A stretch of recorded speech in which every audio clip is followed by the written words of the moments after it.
Hi, I'm Jeff Cioletti from DrinkableGlobe.com, and welcome to the inaugural edition of the Drinkable Week.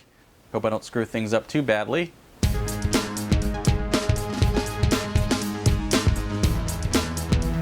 Now, every week it seems like yet another celebrity is getting into the beverage business. The latest to throw his hat into the ring is Oscar-winning filmmaker Steven Soderbergh.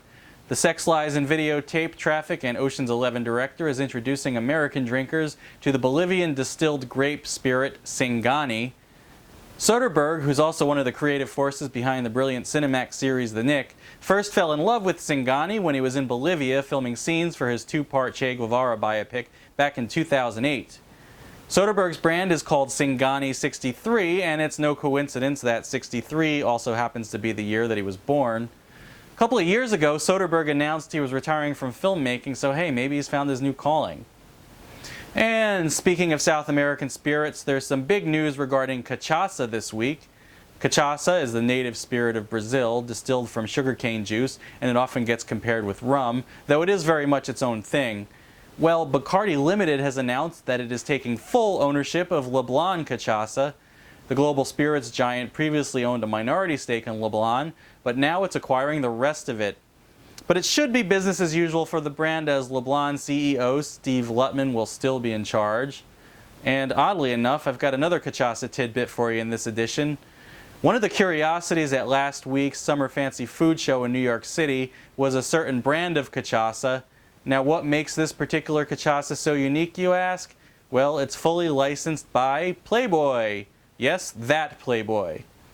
But it's actually not the only racy brand to license a spirit. Penthouse is also in the game with a variety of labels, including a line it calls Libido Libations.